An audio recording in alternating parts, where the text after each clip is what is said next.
The next article is the Mount Everest height is increasing every time. We know that very well. That is because from the north, the Eurasian plate is moving south, and from the south, Indo-Australian plate is moving. Both are converging. Because of that, the height of the Himalayas is increasing. That we know. But here they say some other reason. புதுசா ஒரு reason கண்டுபிடிச்சிருக்காங்க. Mount Everest height வந்து every year 2 millimeter ஏறுது. அதுக்கு என்ன காரணம்? இன்னொரு reason கண்டுபிடிச்சிருக்காங்க. We'll see what is that. Now it is 8,849 meters, nearly 9,000 meters Everest height. Last 89,000 years எவ்வளவு அது இன்க்ரீஸ் ஆயிருக்குன்னா 15 to 50 meter height வந்து இன்க்ரீஸ் ஆயிருக்குன்னு சொல்றாங்க. How and why? Because nearby rivers அந்த எவரெஸ்ட்டை சுற்றி ஓடுற ரிவர்ஸ் என்ன பண்ணுதுன்னா கீழே இருக்கிற நிலத்தை வந்து இரோடு பண்ணிக்கிட்டே இருக்குது. அப்போ என்ன பண்ணுது, அடியில் வந்து இடத்த வந்து அரிச்சு விட்டுக்கிட்டே இரோட் பண்ணிக்கிட்டே இருக்கிறனால மவுண்ட் எவரெஸ்டோட ஹைட் வந்து இன்க்ரீஸ் ஆகுது அப்படின்னு சொல்லியிருக்காங்க. And the important river in this is Aruna river basin, which is actually flowing across Nepal and Tibet. So because of this, every year 2 millimeter height is increasing. Another important reason is isostatic rebound.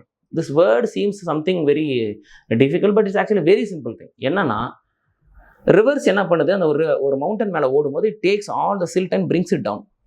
It cuts the mountains, it cuts the rocks. So lot of weight is brought down from the mountain. So when something will lose its weight, it will increase up, it will come up, height will increase, it will just lift up. Why? Because the crust of earth is just floating on the mantle. Mantle அடியில் பார்த்தீங்கன்னா liquid மேலே தான் வந்து crust float ஆகிட்டு இருக்குது. அப்போ ஒரு கப்பல் வந்து தண்ணிக்குள்ளே போயிட்டு இருக்கு, கப்பலோட வெயிட் குறைஞ்சிட்டு என்ன ஆகுது, கப்பல் லைட்டாக அப்படி மேலே ஏறிக்க கொஞ்சம் மேலே வந்துருதுல, தண்ணியிலேருந்து லைட்டாக கொஞ்சம் ஃப்ளோட் ஆக ஆரம்பிச்சிடும் இல்லையா. That same concept is called isostatic rebound. So அந்த வெயிட் குறையிறதுனால லைட்டாக crust என்ன ஆகுது, அப்படி மேலே எந்திரிக்குது. அதனாலேயும் வந்துட்டு மவுண்ட் எவரெஸ்டோட ஹைட் வந்து இன்க்ரீஸ் ஆகுதுன்னு சொல்கிறாங்க. So for nearly 89,000 years, Aruna river merged with the Kosi river, and because of this erosion started to become more, and this reduced the weight of the region in the Mount Everest. So இதுக்கு இதனால என்ன பண்ணியிருக்கு, அப்படியே rebounded லைட்டாக அப்படி மேலே எந்திரிச்சு நிற்குது மவுண்ட் எவரெஸ்ட். அதுவும் ஒரு ரீசன் சொல்கிறாங்க. அப்பார்ட் ஃப்ரம் த எவரெஸ்ட், அதுக்கு பக்கத்தில் இருக்க சில முக்கியமான mountains. Prelims fact: Lhotse, which is the 4th highest peak in the world. Everest is first, Lhotse is 4th. Makolo is the 5th highest. So please note down this prelims facts. And next, one hot news which is going on in India for right now. How India's temples are run. Who controls the temples actually? This is the news. Now this controversy has become very crucial because of this Laddu Prasadam Tirupati issue. Hindu organizations have again started to ask that why government is controlling the temples. How can government control the temple? It is a secular country. While only temples of Hindus, Buddhists, Jains, Sikhs, these are controlled by the government. But when it comes to other religions like Christianity or Islam, their people they form a community and their own people control their worship places. Why alone for Hindu temples alone the government is controlling it? So this is the question some Hindu organizations are asking, and we have to go through some of the incident that happened, how this came in, how the government started to control it actually. Now Andhra Pradesh Deputy Chief Minister Pawan Kalyan, he has recently called for something called a Sanatana Dharma Rakshana Board. So we'll create a separate board that let that board take care of the temples. Government don't get into the temple. That is how he has said now. And it has caused a lot of controversy. Millions of people are supporting him as well. So that becomes a important news. That's why. Now, in Tamil Nadu, if you see, we have something called as Hindu Religious and Charitable Endowments. In Andhra Pradesh, there's a similar organization called as Tirumala Tirupati Devasthanams, which runs the Tirupati temple. But here also, the state government appoints and takes care of the revenue of this TTD as well. And moreover, the state government, they use part of the income which the temples get when people contribute money to the temple, that income is used. And this is used not only for temple activities, it is used for activities not connected to the temple, to run hospitals, orphanages, and these schools provide secular education. And they are no way related to the temple or Hindu religion. But in the Hindu religious organization, the temple's contributions are made by the people to the temple, but this money is taken out and used for other purpose than the temple. So this is another accusation which is said that the government need not control the temple. Now this does not happen for other religions. Whatever contribution is made for a church is used only for the church purpose. Whatever contribution done for mosque, it is used for the people who run that, and they decide where to use it, and they use it for their purpose alone. But here in this Hindu temples alone, it is not happening like that. The contribution made to the Hindu temple are taken by the government and used for some other purpose. So this is also a controversy now. Now, where do they get this power from? Now, from Article 25, Clause 2 of the Constitution, which says government can make laws to regulate or restrict any economic, financial, political or other secular activity which may be associated with religious practice. Very important point this one is. So, Article 25, Clause 2 says government has the right to make laws related to any religious organizations. And one important thing, religious endowments come under concurrent list, not under state list, they come under concurrent list, which means the center also can make law in it, also the state. Now, first, how did something like this endowments came in? In 1810 and 1817, when East India Company was ruling, they first started to interfere in the administration of temples. In 1863, the British government enacted a Religious Endowments Act. And this handed over the control of temples to committees set up under that. The government set up committees, and these committees started to take over the temples or administer the temples. It was started during the British times, and still we are following it now. And after that, in 1925, Madras Hindu Religious Endowments Act was made. It gave powers to the provincial governments, that is state governments, to make laws on matters related to endowments. And later, after independence, this same Act, 1925 Act, a blueprint of this act was used, and act was made for India. Madras Hindu Religious and Charitable Endowments Act in 1951. So, which we called it now as HR and CE department, which actually administers all the temples. And then next one, this Madras law, which was made in 1951, was actually struck down by the court. But later, a new act was made in 1951 with some modifications. And some organizations like RSS, since 1959, they are against this law. They are fighting, saying that, no, why the government is taking care of the religious organizations or temples, let the people take care of the temple. That is what they are saying. And some of the cases that happened, one is in 1954 Shirur Mutt case, another one is Ratilal Panchnad Gandhi versus State of Bombay in 1954. Both these cases talk about one similar thing. See there, the court said that taking away the right to administration of the religious denomination and vests it another authority would be violative of the right guaranteed under Article 26, Clause D. So, every religious denomination or any section thereof shall have the right to administer property in accordance with law. So, any religious organization, those people have the right to manage it, not the government. But it gives an exception. It says, however, but yet the state has general right to regulate the right to administer of a religious or charitable institution or endowment. So, actually, any religious organization, those people of that religion, they have the right to maintain that organization, temple or anything. But yet, the state also has extra right, which says that it can make a general law to control that religious organization, that is a temple. So, this is the exception that the states are using now to control the temples. So, you have to try and remember these two cases. Maybe you can mention them in the mains exam, or you can it can be asked in prelims as well, of course. And next article is about Swachh Bharat Mission. It is the 10th year. It was launched in 2014. So, some points about it. Now, Swachh Bharat Mission, it is of two branches. One is Gramin, which is for villages, and urban for the towns and cities. This Swachh Bharat Mission Gramin is under the Ministry of Drinking Water and Sanitation, and urban is under the Ministry of Housing and Urban Affairs. Important prelims fact, it can be asked.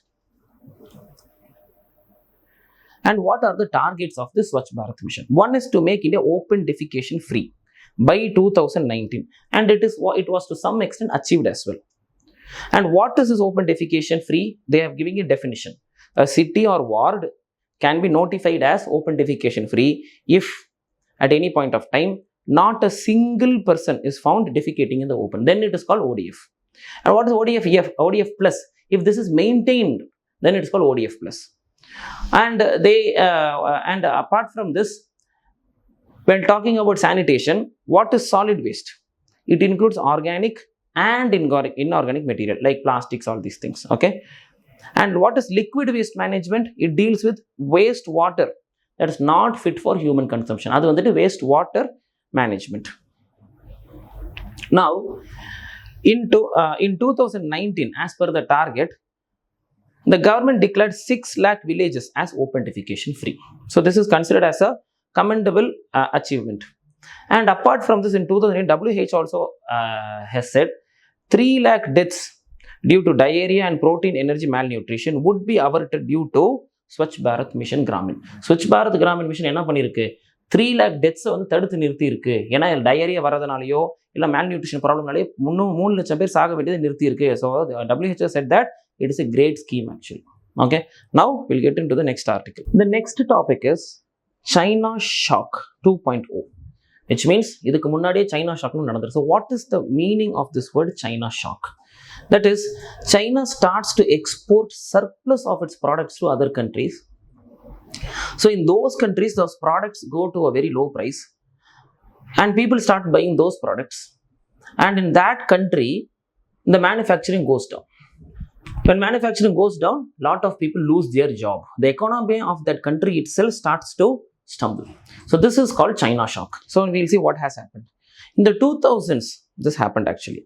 So this was the beginning of this China Shock. So Chinese exports were flooding the global markets. So there's an estimation which says China Shock was responsible for 59.3% of all US manufacturing job losses between 2001 and 2019. இதுக்கு இவ்வளோ பெரிய job லாஸ்க்கு காரணம் எதுவாக இருந்திருக்கு, இந்த China shock தான் காரணம் வந்திருக்கு. And most of these jobs were in labour intensive segments. Labour intensive செக்மெண்ட்ஸில் வந்துட்டு ஜாப் லாஸ் ஆகுதுன்னு சொன்னால் economy will be very bad in the country, people will start to suffer. And there is a fear that again this China shock is going to happen because Chinese economy is slowing down because of 2 reasons, like real estate is going down there and consumer demand is also going down there.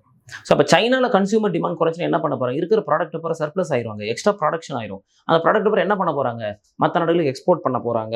So திரும்பவும் China shock வரப்போகுதுன்னு சொல்லியிருக்காங்க. So இதை வந்து control பண்ணது என்ன பண்ணியிருக்காங்க, Joe Biden administration US என்ன பண்ணியிருக்காங்கன்னா, they have put some tariff hikes on Chinese products. அதிக டேரிஃப்ஸ் ஏற்றி விட்டுட்டாங்க already. Now what about India's condition? But யூஎஸ்லாம் பார்த்தீங்கன்னா டேரிஃப் ஏற்றியும் பெருசாக யூஸ் ஆகலை. But will see what happens to India. India imports from China have surge, increase ஆயிருக்கு. சைனாலேருந்து இந்தியா வந்து இம்போர்ட் பண்ணுற பொருட்கள் அதிகம் தான் இருக்குது இப்போ வரைக்கும் பார்க்க போனால்.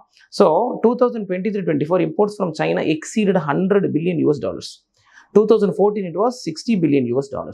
This is because China is present in everywhere in the global supply chains. அவங்களை அவாய்ட் பண்ண முடியல, அந்த லெவலுக்கு இருக்குது. So what is India doing? Some policies like, this is very important for mains, production linked incentive scheme. So this has done some success. We are seeing good success, but yes, we need more in this. That is what this article is talking about. Now policies should be guided by objective of boosting domestic manufacturing, improving competitiveness, long standing growth.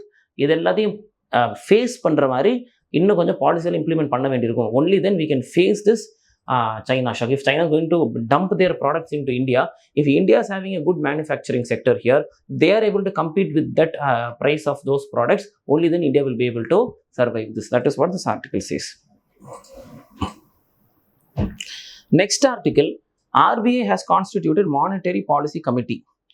RBI rate review நடக்க போது. அடுத்தது rate ரிவ்யூனா என்ன பண்ண போகிறாங்க, CRR என்ன rate வரப்போகுது, interest ரேட்டெல்லாம் ஏற்றவோ இறக்கவோ போகிறாங்க. அதுக்கு முன்னாடி மானிட்டரி பாலிசி கமிட்டி கான்ஸ்டிடியூட் பண்ணியிருக்காங்க. This is a very common activity of RBI. Just for some factual details will see this. Okay, particularly for freshers you will need this. Now monetary policy committee has been constituted and RBI has appointed 3 external members. I'm sorry, not RBI has appointed, government has appointed. Government actually appoints this. Government appointed 3 external members. Apart from RBI people, external members ஒரு 3 பேர் வந்து appoint பண்ணியிருக்காங்க. Now the external members are being appointed for a period of 4 years. Apart from this, other members will be from RBI. Who are they? Deputy Governor of RBI, who will be in charge of monetary policy, and 1 officer of RBI nominated by the central board, and then RBI Governor. Very important. You have to know monetary policy committee is made up of who? 3 private members, that is outside RBI. Apart from this, inside RBI, who are the members here? This you have to know. So that is why this article was chosen. Apart from this, no much important things in this article. And then SEBI. they have introduced a new asset class. What is asset class? Assetனா என்ன? சொத்து. So செபியை பொறுத்தவரைக்கும் சொத்துன்றது share. நம்ம வந்து பணத்தை கொடுத்து share வாங்கி வச்சோம்னா நம்ம பணம் கொடுத்து லேண்ட் வாங்கி வைக்கிற மாதிரி, பணம் கொடுத்து கோல்டு வாங்கி வைக்கிற மாதிரி என்ன பண்ணுறோம், நம்ம பணத்தை கொடுத்து ஷேர் வாங்கி நம்ம கையில் வச்சிருக்கோம். After some particular time that share price might increase, we will get profit. So அந்த ஷேர்ன்றது என்னது? ஒரு அசெட், ஒரு சொத்து.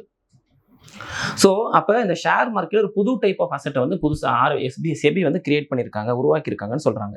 ஸோ அப்போ இதுக்கு முன்னாடி இருக்கிறது என்னது? we have some assets like what is this? Mutual fund.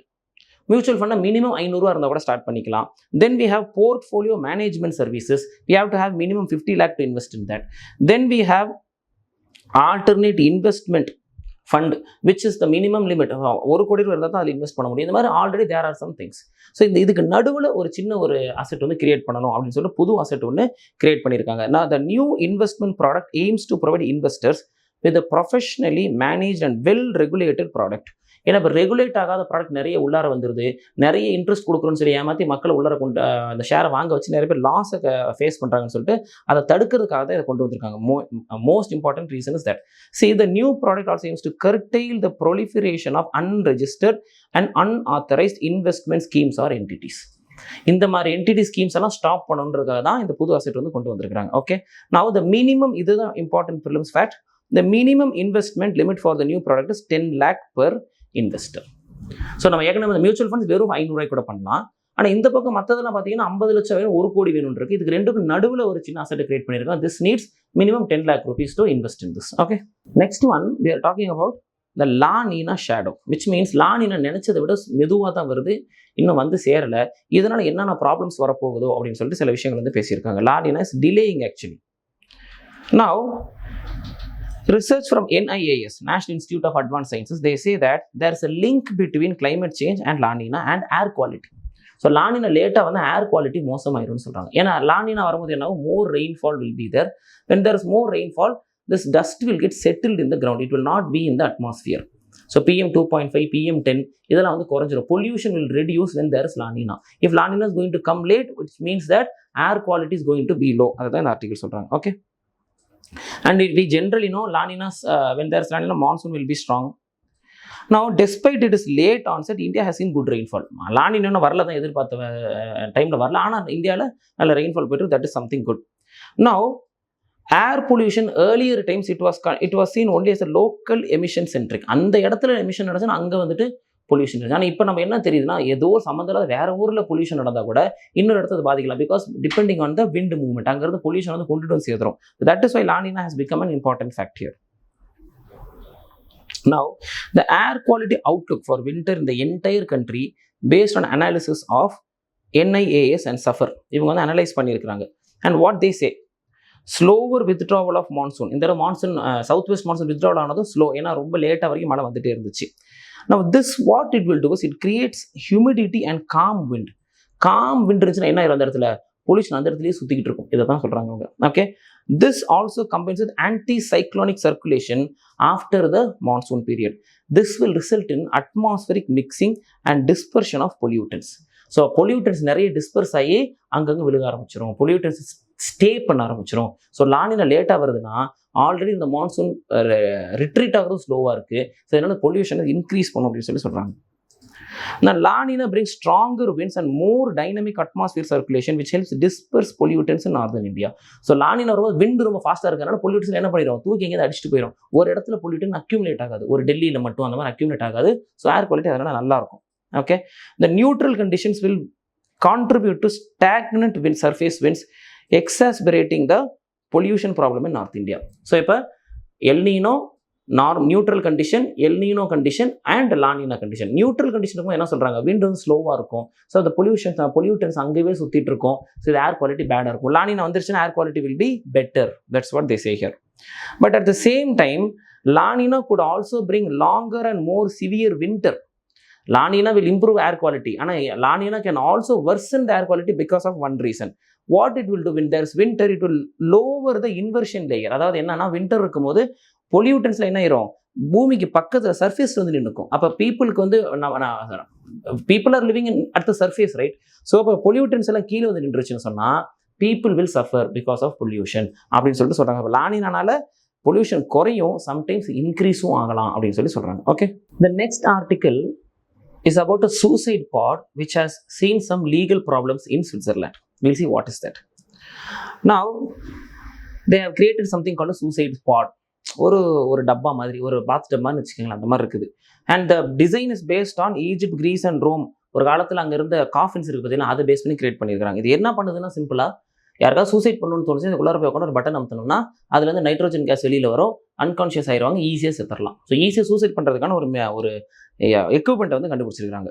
So here they are asking what is the difference between euthanasia and assisted dying. The difference is euthanasia is drug will be given by the medical practitioner. Doctor வந்துட்டு ஒரு விஷ ஊசி கொடுத்து ஒருத்தர் வந்துட்டு கருணை கொலை பண்ணுறது. அவங்க வந்து எனக்கு ரொம்ப ஏஜ் ஆயிடுச்சு, இல்லை எனக்கு ரொம்ப உடம்பு முடியல, நான் ரொம்ப கஷ்டப்படுறேன், என்னால் இதுக்கப்புறம் உயிர் வாழ முடியாதுன்னு சொல்லும் போது, if the government allows, they can go for euthanasia.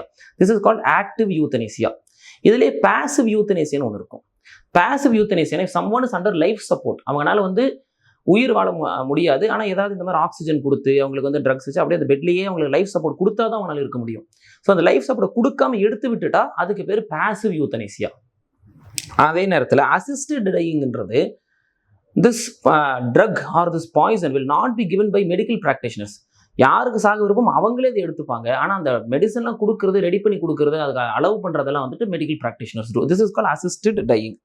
So இந்த பாடுக்கு பேர் என்னன்னா சார்கோபாட். இது என்னது, ஒரு 3D பிரிண்டட் கேப்சூல், ஒரு ஏர்டைட் கண்டெய்னர். ஸோ இதில் என்ன இருக்கும், உள்ளார பார்த்தீங்கன்னா லிக்விட் நைட்ரஜன் இருக்கும். ஸோ இதை சும்மா எல்லாருக்குலாம் இதை பண்ணிட முடியாது. First they will have something called mental fitness test. இந்த டெஸ்ட்டில் பாஸ் ஆனால் they will be given the code. So அவங்க போய் இந்த பாட்டில் உட்காந்துட்டு பட்டனை ப்ரெஸ் பண்ணாங்கன்னு சொன்னால் they can die. In Switzerland active euthanasia is banned, it's not allowed. But assisted dying is legal there. Okay, unless that person is forced by someone, like external reason ஏதாவது இருந்து அவங்க யாராவது ஃபோர்ஸ் பண்ணாத வரைக்கும் தானாக அவங்க வந்து ஏதோ ரீசனால இறக்கணும்னு நினைச்சாங்கன்னா it is possible for them. And இது என்ன பண்ணியிருக்குன்னா, now Switzerland is become death tourism target. யாருக்காவது சூசைட் பண்ணிக்கணும் ஸ்விட்சர்லாண்டில் போயிட்டு சூசைட் பண்ணிக்கலான்ற மாதிரி டெத் டூரிசம் வந்துட்டு உருவாக்கிடுச்சுன்னு சொல்கிறாங்க. So this has become a legal issue now. We'll have to wait and see what they say later. Next is a science and tech article. Here they say, even if the sun dies, maybe earth can survive. ஏன்னா இது மாதிரியே ஒரு இன்னொரு பிளானட்டை வந்து கண்டுபிடிச்சிருக்காங்க. அதுக்கும் இதே மாதிரி ஒரு டுவார்ஃப் ஸ்டார் இருக்கு. அதாவது ஒரு ஸ்டாரோட மாஸ் வந்து 8 டைம்ஸ்க்கு கீழே இருந்துச்சுன்னா it will be called as a dwarf star. When a dwarf star dies, it will become a white dwarf at last. இதே பெரிய giant stars வந்து if they die, they will end up as a supernova. Dwarf small stars, they will end up as a white dwarf. So what happens? So when a star ends, goes towards end of life, it will start to increase in size. அந்த பெரிய size star வந்து red ஜெயண்ட்னு சொல்லுவோம். Then it will start to lose all the gas. It will have only the core at last. That core is called as white dwarf. So far we were thinking like when this happens, due to the high density gravity, planets all the planets will be sucked up by the sun. But here now what has happened has shown us that it's not happening. The planet is staying there. That planet also, it's at the habitable zone. Earth mari irukku correct அந்த பொசிஷன்ல இருக்குது. So but life cannot survive, of course, without sun's energy life cannot survive. But at the same time the planet will just stay there. Cold planet, it will just stay there. That is what they have said here. So what you need to know here is what is white dwarf, what is red giant, what is supernova. These details take it from here. And the next one, export ban on non-basmati rice is lifted. போன வருஷம் என்ன பண்ணியிருந்தாங்க, நான் பாஸ்மதி ரைஸை வெளிநாடுகளுக்கு export பண்ணக்கூடாதுன்னு pan பண்ணியிருந்தாங்க. ஏன்னா rainfall was low, rice production was also little bit low. So அப்போ இந்தியாவில் ரைஸ் ப்ரைஸ் ஏறிடக்கூடாதுன்றக்காக எக்ஸ்போர்ட்டை வந்து பேன் பண்ணி வச்சிருந்தாங்க. Now that ban is lifted. Though the ban is lifted, they have set a minimum export price bid. So minimum வந்துட்டு $490 per ton. இந்த ப்ரைஸுக்கு தான் export பண்ண, அதுக்கு கீழ் ப்ரைஸுக்கு எக்ஸ்போர்ட் பண்ணக்கூடாது. So if the price goes down below that, many people will buy.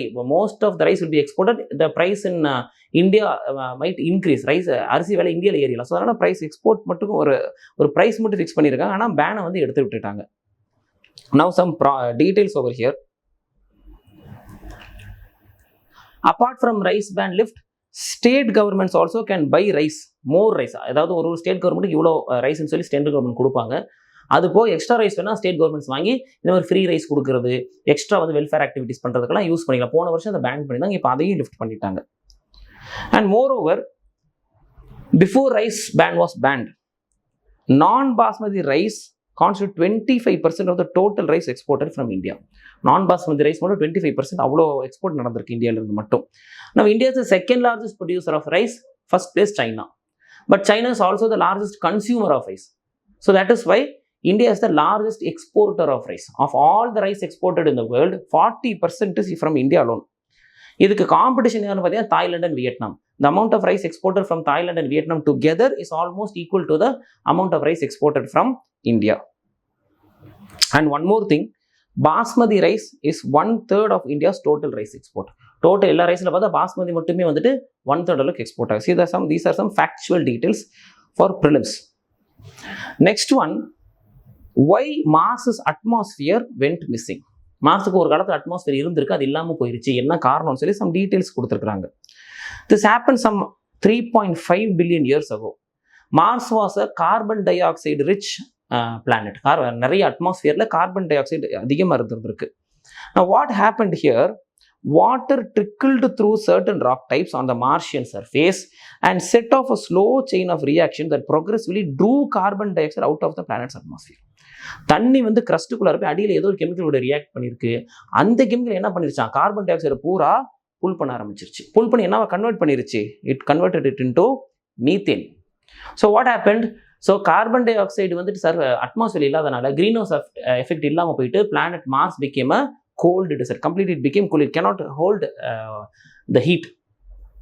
Now what material could have done this? Now they have discovered some material called as smectite. So this is a huge carbon trap it seems. So இந்த ஸ்மெக்டைட் என்ன பண்ணுவாங்க, கார்பனை பூரா பிடிச்சி புல் பண்ணிக்கணும்னு சொல்லி சொல்றாங்க. இதை வந்து அப்படியே எக்ஸ்போஸ்ட் அப்படி சர்ஃபேஸில் வச்சுட்டாலே போதும், அட்மாஸ்பியரில் கார்பன் டை ஆக்சைடை பூரா என்ன பண்ணிருமா, பிடிச்சது உள்ளார இழுத்துரும் அப்படின்னு சொல்லியிருக்காங்க. But how this spectite is created is due to tectonic activity. But we know Mars does not have tectonic activity at all. மார்ஸில் நம்மளுக்கு நிறைய பிளேட்ஸ் எல்லாம் கிடையாது, சிங்கிள் பிளேட் மார்ஸ்ன்றது, அங்கே டெக்டானிக் ஆக்டிவிட்டி இல்லை. Then how this material, this smectite would have got created அப்படின்னு பார்த்துருக்காங்க. இது வேற ரீசன் இருக்கலாம் அப்படின்னு சொல்றாங்க. What is that reason? It could have reacted with olivine, simply a ferrous rock. So இந்த ரியாக்ஷன் என்ன பண்ணியிருக்கோம், ஸ்மெக்டைட்டை உருவாக்கி இருக்கும். They found that in the vast time frame, oxygen atoms in water would slowly have bound to iron in the olivine. So iron கூட oxygen சேர்ந்து இந்த ஸ்மெக்டைட்டை உருவாக்கி இருக்கு. அது என்ன பண்ணியிருக்கு, கார்பன் டை ஆக்சைடை பூரா பிடிச்சி இழுத்து மீத்தேன் மாதிரி சர்ஃபேஸில் வச்சிருச்சு. Now what are we trying to do with this? There's a lot of methane in Mars.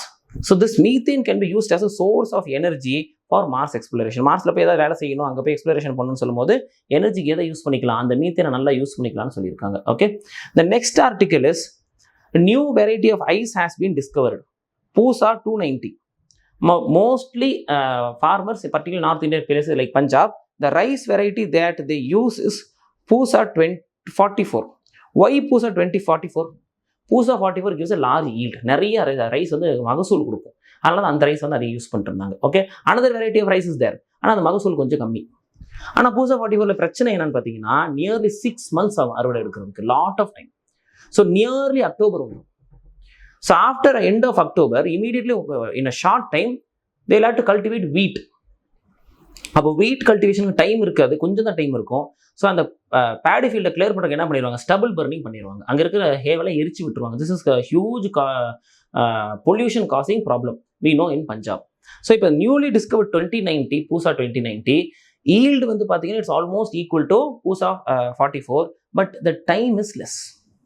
சீக்கிரமே வளர்ச்சிடும், 3 to 4 monthsக்குள்ளார அறுவடை எடுத்துருவாங்க. ஸோ அப்போ நடுவில் நிறைய டைம் இருக்கும். அந்த டைமில் என்ன ஆயிரும், அந்த ஸ்டபிள் எல்லாம் அப்படியே மண்ணிலிருந்து மக்கி போகிறதுக்கு விட்டுருவாங்க, ஸ்டபிளை பேர்ன் பண்ண வேண்டி வராது. இட் இஸ் அ பெனிஃபிட் சொல்லியிருக்காங்க. Okay, so this will see some details. Pusa 44, we are using it since 2000. It gives 35 to 36 quintals of rice grain per acre. இதை உருவாக்குனது யாரு, Indian agriculture research institute which is in Delhi. Okay, so but Pusa 44 takes nearly 160 days to grow. And another rice variety is there, that is PR 126, and that was created by Punjab Agriculture University. This will grow in a short time, 123 to 125 days. ஆனால் இதோட problem என்னது, இதோடைய quintals வந்து கம்மி, இது ஒரு சின்ன பிரச்சனை இதில். And moreover as we told what happens, அக்டோபரில் தான் இது வந்துட்டு விளைச்சலாகி முடியும். ஸோ அதனால் ஸ்டபிள் பர்னிங் நடக்கும். So we saw this. Okay, So because of this, Punjab government has banned PUSA 44. PUSA 44 ban பண்ற லெவலுக்கு போயிருக்காங்க. அவ்வளவு பிரச்சனை கொடுத்துருக்குது. Okay, but see this PUSA 90, how it was created? It is a cross between PUSA 44 and CB 501 அப்படிங்கிற ஒரு rice variety. So what is the CB 501? இது வந்துட்டு ஒரு ஈஸ்ட் ஏஷியா ரீஜனில் வளர இன்னொரு ரைஸனுடைய ஒரு வெரைட்டி. அது ரெண்டு கிராஸ் பண்ணியிருக்காங்க. Okay, but here PUSA 2090, it also gives 34 to 35 quintals of rice, but the time to mature it is only 120 to 125 days. சீக்கிரமா வளரும், ஆனா அதிக மகசூல் கொடுக்கும். அண்ட் மோர் ஓவர் அது போக வந்து பாத்தீங்கன்னா அதோட ஸ்டெம், அதாவது கல்முன்னு சொல்லுவாங்க, மெயின் ஸ்டெம் வந்து பாத்தீங்கன்னா கொஞ்சம் ஸ்ட்ராங்கா இருக்கும். ஏன்னா நிறைய ரைஸ் விளைவிக்கும் போது என்ன ஆயிரும், பெண்ட் ஆயிரும். பெண்ட் ஆகும்போது ஈஸியாக உடஞ்சி விடுது, நிறைய லாஸ் காஸ்ட் பண்ண ஃபார்மர்ஸ்க்கு சில டைப் ஆஃப் ரைஸ் வெரைட்டிஸ். ஆனால் PUSA 2090 அந்த பிரச்சனையும் கிடையாது. So now it's going on in trials. We have to see if everything goes fine, this rice will be let out and farmers might use it. So என்னென்ன ரைஸை சேர்த்தாங்க இதில், PUSA 44 கூட ஜப்போனிகா அப்படின்ற ஒரு ரைஸை வந்து சேர்த்து தான் இந்த நியூ PUSA 2090 வந்து உருவாக்கியிருக்காங்க. Okay, next one, stem cells. For the first time they have used stem cells to reverse diabetes, particularly type 1 diabetes. Type 1 diabetes is considered as an autoimmune disease because it destroys the insulin producing cells called as islets. pancreas குள்ள இருக்க islets இது destroy பண்ணிரும், இன்சுலினே உருவாகாது, இப்படி ஆயிரும். ஆனா இப்போ வந்துட்டு இந்த stem cell therapy மூலியமா இதை சரி பண்ணியிருக்காங்கன்னு சொல்லியிருக்காங்க. Okay, so what have they ton? So they have taken from 3 people type 1 diabetes and reverted them into pluripotent state. So the stem cells எடுத்து என்ன பண்ணியிருக்காங்க, pluripotent ஸ்டேட்டுக்கு மாத்திட்டாங்க. pluripotent ஸ்டேட்னா என்னது, நத்திங், அது எம்டி, எல்லாத்தையும் எம்டி பண்ணிடுவாங்க, அவ்வளவுதான். So which means the cells were turned into blank slates. உள்ளார வந்து எந்த இன்ஃபர்மேஷனுமே இல்லாம அந்த செல்லை வந்து மாத்திடுறாங்க. So why no information when there is no information? blank slateல எதுவும் எழுதிக்கலாம் இல்லையா? So it can be converted into any type of cell. So they have converted into islets. isletsனா என்னது, pancreasல இருக்கிற cells. So what did they do? Induced pluripotent stems, IPS cells, to make 3D clusters of islets, and they injected these clusters into the diabetes patients, and they, after 3 months, what did they see? They started producing insulin without any external help. எதை ஊசியெல்லாம் போடாம, மருந்தெல்லாம் போடாம, எதுவுமே இல்லாம நேச்சுரலாகவே diabetes reverse ஆயிடுச்சு அப்படின்றத கண்டுபிடிச்சிருக்காங்க. Okay, next is cadaver donation. What is cadaver donation? When someone dies, they donate their entire body to some hospital for research purpose. That is called cadaver donation. அது eye donation, heart donation, அப்படி தனி organ donation இல்லாம entire body is donated. Some people do this. Okay, so recently when Sitaram Yechuri he died, he donated his entire body to AIMS. So we have to see some details here. So they normally what will they use this for? To learn surgery, இந்த மாதிரி விஷயம்லாம் படிக்கிறதுக்காக இதை use பண்ணிக்கிறாங்க. Okay, and one important thing is, if for eye donation there is an organization, for heart donation there is an organization, for cadaver donation there is no national organization to track this. Okay, so ஒரு particular ஹாஸ்பிட்டலில் போயிட்டு அங்கே இருக்கிற anatomy டிபார்ட்மெண்ட்டில் போயிட்டு அங்கே போய் சொல்லி எனக்கு இந்த மாதிரி நான் என்னோட பாடியை வந்து செத்ததுக்கப்புறம் டொனேட் பண்ண விருப்பப்படுறேன் சொன்னால் அவங்க ஒரு ஃபார்ம் கொடுப்பாங்க. அப்படி தான் பண்ணுமே ஒழிய they do not have a separate organization. Okay, now currently எவ்வளோ தேவைப்படுதுன்னு பாருங்க. Medical colleges require 1 cadaver for every 10 students they have met. அப்போ cadaver வந்து பத்துறது இல்லை. So it should be encouraged. This cadaver donation should be encouraged. Okay, next one, the rankings trap. So this can be a very important article for mains. So there are various rankings, right? Economic index, ease of doing business index, hunger index, நிறைய index போடுறாங்க. இந்த country first, இந்த country second, world happiness index இப்படிலாம் போடுறாங்க. So இந்த index எல்லாம் கரெக்டாக தான் கால்குலேட் பண்ணுறாங்களா? சரி, அப்படி கரெக்டாக கால்குலேட் பண்ணலன்னா என்ன பண்ணலாம்? சரி, இல்லைன்னா அதை கரெக்டாக கால்குலேட் பண்ண வைக்கிறதுக்கு என்ன பண்ணலாம்? அதோட இந்த இண்டெக்ஸ் ரொம்ப அப்சஸ்டாக இருக்க வேண்டிய அவசியம் இல்லை. அதில் நிறைய மிஸ்டேக்ஸ் நடக்குதுன்னு சொல்லி இந்த ஆர்டிகல் சொல்லியிருக்காங்க. Okay, will see what it is. So there are many such indexes. Some are just created by global think tanks, NGOs எல்லாம் இதை உருவாக்குறாங்க இந்த மாதிரி. For example, Global Gender Gap Index. India was 26th in 2023. Gender Gap Index, suddenly it came to 112th rank in 2024. How can it happen? Okay, so இங்கே எது Taliban style ஏதாவது Indian girls வந்து attack இது பண்ணிருக்காங்களா என்ன அப்படி நடக்கிறதுக்கு? So this index is something wrong. The data what there using is actually wrong அப்படின்னு சொல்லி சொல்றாங்க. Okay, so some like human development index are well thought and carefully constructed. Some certain indexes are well good, ஒழுங்கா நடத்துறாங்க. Some indexes are carelessly done அப்படி சொல்லி இந்த article சொல்லியிருக்காங்க. Okay, now for example they are giving examples of certain indexes. Ease of doing business index, It focused on limited liability companies, only 14% of Indian business. வெறும் 14% of Indian business வந்து மட்டும் ஒரு research பண்ணிட்டு அதை வச்சு is of doing business இண்டெக்ஸை சொல்றாங்க. அது எப்படி கரெக்டாக இருக்க முடியும் அப்படின்னு சொல்லி கேட்டிருக்காங்க. ஓகே, அதே மாதிரி global gender gap index. It focuses on gender gap in earnings but not in poverty. வெறும் ஏர்னிங்ஸை மட்டும் தான் பார்க்குறாங்க, எவ்வளோ பேர் பாவர்ட்டி விட்டு வெளியே வந்துருக்கான்னு பார்க்கறது இல்லை. Again this index cannot be correct then. Okay, so United States might do poorly due to a large number of mother-only families, but where South Asian countries might far better. அப்போ gender gap இண்டெக்ஸில் என்ன ஆயிரும், United states நிறைய only mother families இருக்காங்க. அப்போ அவங்கள பார்த்து gender gap இண்டெக்ஸில் கீழே தானே போயிடுவாங்க அவங்க. And actually they are not low there. So these indexes are not done properly. That is what this article is again and again telling about. Okay, so what should be done? Each indicator must cite the original sources for each indicator for each country. அந்த கண்ட்ரியில் ஏதாவது source வச்சிருப்பாங்கல்ல, ஒரு விஷயத்தை கண்டுபிடி, அந்த சோர்ஸை எடுத்து பார்த்து கண்டுபிடிக்கணும். இஷ்டத்துக்கு இவங்க பாட்டுக்கு ஏதாவது பண்ணக்கூடாது அப்படின்னு சொல்றாங்க. For example, one more thing that they are saying is global hunger index. Without any critical examination or anything, they have just given some data. Okay, so they have shown that India is at a very low rate. இது உகாண்டாவோட கீழே இருக்க மாதிரி காமிச்சு வச்சிருக்காங்க. But how can it be correct அப்படின்னு இந்த article சொல்லுது. Okay, and third point is government must stop taking these results very seriously. Okay, so அது இருக்கட்டும், நம்மளோட வேலை நம்ம கரெக்டாக பார்ப்போம்னு சொல்லி நினைக்கணும். Countries R well aware of their priorities and hopefully try to ensure that appropriate data are available to monitor their progress. அந்தந்த கண்ட்ரி அவங்கவுங்க டேட்டாவை யூஸ் பண்ணி ப்ராக்ரஸ்க்கு கொண்டுட்டு போகலாமே ஒழிய இந்த டேட்டாவில் பெருசாக ரொம்ப எடுத்துக்க வேணாம்னு சொன்னாங்க. For example, global hunger index, as we told now, India's child mortality, it has come from 9.1 to 3.1 just in 2 decades. And stunting, it has defined as slow height for age. Okay, height கம்மியாக இருந்தால் பேர் stunting சொல்கிறோம். That it from 51% it came to 36%. But at the same time, caloric richness, India is lagging, and low weight for height, this is also high in India. So in this totally, India is ranked as 117 in hunger index. So how can it be? இந்தியாவில் data எடுத்து பார்க்கும்போது எல்லாம் கீழே தான் வந்துருக்குது. Stunting குறைஞ்சிருக்குது, hunger குறைஞ்சிருக்குது, எல்லாம் குறைஞ்சிருக்கு. ஆனால் ரேட்டிங் ரேங்க் மட்டும் பார்த்தா 117 கொடுத்துருக்காங்க. Why? See here, caloric intake is estimated from consumption expenditure data. எவ்வளோ பணம் செலவாயிட்டு இருக்குன்றதை வச்சு caloric intake வந்து கணக்கு எடுத்துருக்காங்க. அந்த கணக்கு தப்பாக தானே போகும் அப்படின்னு கேட்குறாங்க. Okay, the underlying figures for undernourishment calculated by FAO combine the 2011-12 NSS consumption data and a recent Gallup poll of 3,000 people estimate undernourishment. வெறும் இந்தியாவில் வெறும் 3,000 பீப்புளை மட்டுமே போய் பார்த்து ரிசர்ச் பண்ணிட்டு அதை வச்சு ஒரு ரேங்கிங் கொடுக்குறாங்க. How can this rank be correct? So either we should take steps to better these rankings, better the research, or we don't have to consider this ranking. That is what Amartya Sen has said. Okay, one of the originators of the Human Development Index, he says that it may be time to move beyond rankings. Ranking la மறந்துட்டு போறது நல்லது. If we can't get away from these rankings, at a minimum we should set up parameters under which they are accurate and sensible. ஒன்று இந்த ரேங்கிங்ஸை விட்டுறலாம், இதை பற்றி பேச கண்டுக்க வேண்டாம், ஏன்னா ஒழுங்காக இல்லை.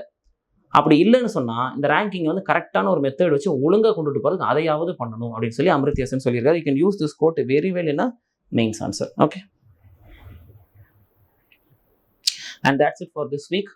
Please go through these articles, download the file from the description, and all the best. Thank you.